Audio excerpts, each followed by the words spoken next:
الله الرحمن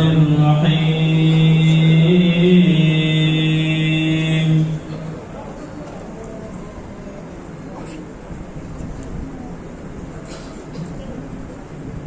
الحمد لله منشئ الخلق من عدم ثم الصلاة على المختار في القدم مولاي صل وسلم دائما أبدا على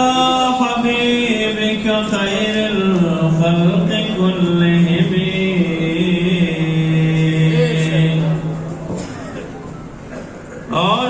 عاشقان پیدا و دلبر ناپدید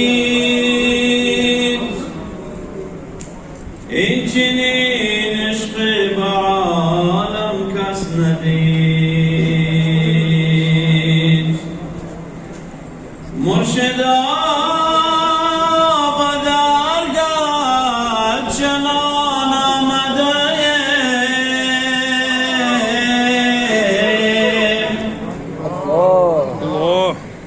آشفته و زار ناتوان آمده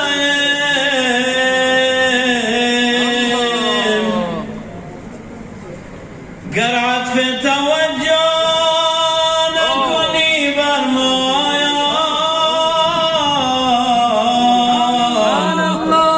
بیهوده و مفترایگان آمده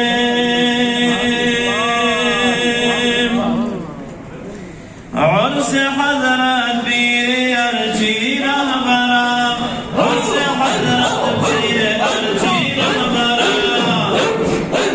بر مسیر عشق و مستی دلبرم بر مسیر عشق و مستی دلبرم برم جان رهبرم پیر ارچی رهبرم پیر ارچی رهبرم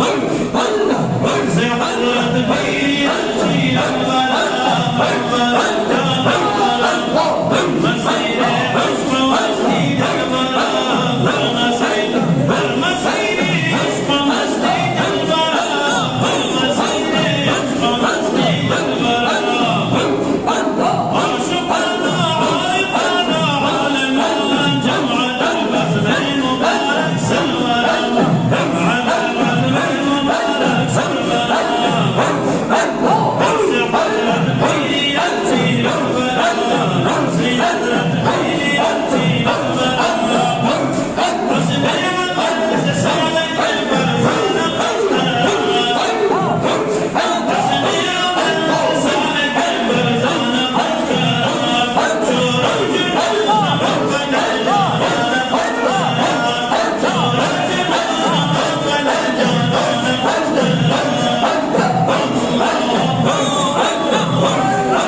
يقدر